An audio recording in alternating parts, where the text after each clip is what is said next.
የዓለማችን ራስ ምታት የሆነውና የሰው ልጆችን ህልውና ጥያቄ ውስጥ እየከተተ የሚገኘው በብዙ የዓለም ሀገራት ላይ ክንዱን ያበረታው የኮሮና ቫይረስ በሽታ ወይንም ኮቪድ-19 በተለይም ለአህጉራችን አፍሪካ ትልቅ የምጣኔ ሀብት ቀውስ ብሎም ለብዙዎች እልፈት ምክንያት ሊሆን እንደሚችል ከወዲሁ እየተገመተ ይገኛል። አህጉራችን አፍሪካ ከቻይና ጋር ባላት ከፍተኛ የንግድ ልውውጥ ትስስር ሳቢያ አፍንጫ ሲመታ ዓይን ያለቅሳል ለካ ሆኖባት ከርሟል። የአፍሪካ የበሽታ መከላከልና መቆጣጠር ማዕከል የኮሮና ቫይረስ ስርጭትን ለመግታት ከመሰል ተቋማት ጋር በቅንጅት እንደሚሰራ የተገለጸ ሲሆን የስኩል ፋውንዴሽን በአፍሪካ የቫይረሱን ስርጭት ለመግታት ከመሰል ተቋማት ለዝግጁነትና ምላሽ ተግባራት የሚውል የ7 ሚሊዮን የአሜሪካን ዶላር ድጋፍ እንደተደረገና ድጋፉም በአፍሪካ እየተስፋፋ የመጣውን የኮቪድ-19 ወይንም የኮሮና ቫይረስ ስርጭትን ለመቆጣጠር እንደሚውልም ታውቋል። የአፍሪካ የበሽታ መከላከልና መቆጣጠር ማዕከል ከምስራቅ አፍሪካ የተቀናጀ የበሽታ ቁጥጥር ኔትወርክ እንዲሁም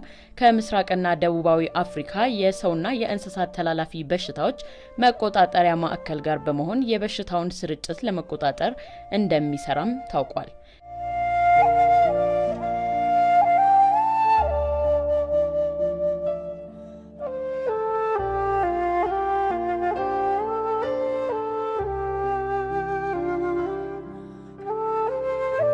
I'm declaring a public health emergency of international concern over the global outbreak of novel coronavirus.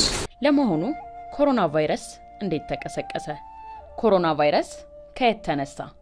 የኮሮና ቫይረስ የመተንፈሻ አካላትን የሚያጠቃ ቫይረስ ሲሆን ይህ ቫይረስ በቻይናዋ ውሃን ከተማ የእንስሳት ተዋጽኦ ውጤቶች መሸጫ ገበያ እንደተቀሰቀሰ ይነገራል። በእንስሳት ላይ ያለው የኮሮና ቫይረስ ስርጭትም ሰዎች ላይ በሚዛመተው ፍጥነት እንደሆነም የዘርፉ ባለሙያዎች ያስረዳሉ።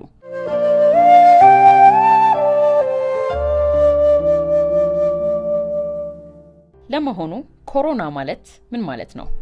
ኮሮና የላቲን ቃል ሲሆን ትርጉሙም ክራውን ዘውድ ወይንም አክሊል ማለት ነው። ይህንን ስያሜ የሚያገኘው በሽታው በባህሪው ዘረመል ወይንም ጂንን በማጥቃት የሚሰራጭ ሲሆን ቫይረሱ በሚሰራጭባቸው ስፍራዎች ላይ ዙሪያውን በምስሉ ላይ የምትመለከቱትን የፕሮቲን ነጠብጣቦች ይይዛል።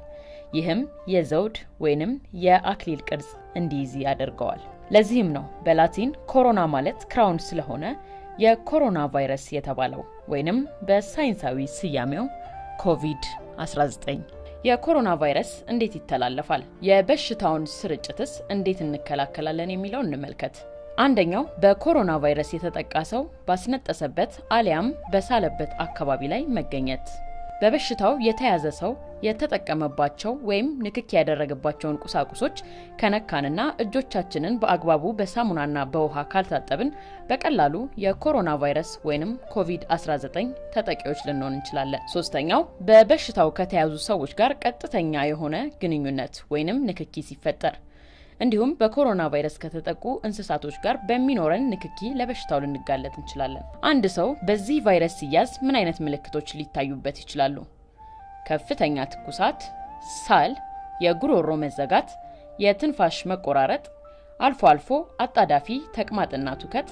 የትንፋሽ መቆራረጡ እየተባባሰ ሲመጣም የሰውነታችን በሽታ የመከላከል አቅም እየተዳከመ ስለሚሄድ የመተንፈሻ አካላት መታፈንና ራስን ስቶ መውደቅም ሊያስከትል ይችላል። የኮሮና ቫይረስ ሕክምናና የቅድመ መከላከያ ክትባት ከምን ደረጃ ላይ ይገኛል? ለእያንዳንዱ የኮሮና ቫይረስ ታካሚ እንደያለበት የጤና ሁኔታ ደረጃ የሕክምና እርዳታ የሚደረግለት ሲሆን ከነዚህ ውስጥም የትኩሳት ማስታገሻ፣ ግሉኮስ፣ ኦክሲጅን፣ የጸረ ባክቴሪያ መድኃኒቶች እንዲሁም ሌሎች ተጨማሪ የሕክምና እርዳታዎች ይደረጉለታል። ነገር ግን በዘርፉ ያሉ ባለሙያዎች እንዲሁም ሳይንቲስቶች ለቅድመ መከላከል የሚሆነውን ክትባት ቀን ከሌት እየፈለጉ ይገኛሉ። እስካሁን ድረስ ግን ጥቅም ላይ የዋለ ክትባት አለመኖሩን የዓለም የጤና ድርጅት አስታውቋል። ይህ እንዳለ ሆኖ በሽታውን ቀድመን እንዴት መከላከል እንችላለን የሚለውን እንመልከት። እጆቻችንን በተደጋጋሚ በሳሙናና በውሃ በደንብ መታጠብ፣ በተለይም ደግሞ የእጆቻችንን መዳፍ ተጠቅመን ከሳልን፣ ካስነጠስን፣ መጸዳጃ ቤትም ከተጠቀምን። ነገር ግን በምናስነጥስበትና በምንስልበት ወቅት አፍና አፍንጫችንን በሶፍት ወይንም በንጹህ ጨርቅ መሸፈን መረሳት የሌለበት ጉዳይ ነው። የተጠቀምንበት ሶፍት ወይንም ጨርቅ ከሰዎች ጋር ንክኪ እንዳይኖረው ወደ ቆሻሻ መጣያ ቅርጫት ውስጥ ማኖር ይጠበቅብናል። በተጨማሪም በእጆቻችን አይናችንን፣ አፍንጫችንን እንዲሁም አፋችንን መነካካት የለብንም። ዘወትር የፊት ማስክ መጠቀም መረሳት አይኖርበትም። በተለይም በበሽታው የተጠቁ ሰዎችን በምንጎበኝበት ወይንም በምንጠይቅበት ጊዜ እንዲሁም ከቦታ ቦታ በሰዎች መሃልም ስንንቀሳቀስ ይህን ማድረግ ይኖርብናል። የአኗኗር ዘይቤያችንን በማስተካከልም የኮሮና ቫይረስ ወይንም በሳይንሳዊ ስያሜው ኮቪድ-19ን ልንከላከል እንችላለን። ለምሳሌ ያህልም ዘወትርና በተደጋጋሚ እጆቻችንን በሳሙናና በውሃ በደንብ መታጠብ፣ የተመጣጠነ ምግብ መመገብ፣ አዘውትሮ የአካል ብቃት እንቅስቃሴን መስራት፣ በቂ እንቅልፍ ማግኘት፣ በጥሬ የሚበሉ ፍራፍሬዎችን በሚገባ ማጠብ፣ በበሽታው ከተያዙ ሰዎች ጋር አካላዊ ንክኪን አለማድረግ፣ የእንስሳት ተዋጽኦ የሆኑ ውጤቶችን በሚገባ ማብሰል፣ ወተትንም በተደጋጋሚ ማፍላት፣ በተለይም የግመል ወተትን ሳያፈሉ አለመጠቀም፣ ከእንስሳቶች ጋር ንክኪ ከተፈጠረም እጆቻችንን በደንብ በሳሙናና በውሃ መታጠብ። በመጨረሻም ከላይ የተጠቀሱት የኮሮና ቫይረስ በሽታ ምልክቶች ከታዩበት በአፋጣኝ በአቅራቢያው ወደሚገኝ የሕክምና ተቋም በመሄድ አስፈላጊውን ሕክምናና ክትትል ያድርጉ። የኮሮና ቫይረስን በተመለከተ የሚወጡ አዳዲስ መረጃዎችን እናደርሶታለን።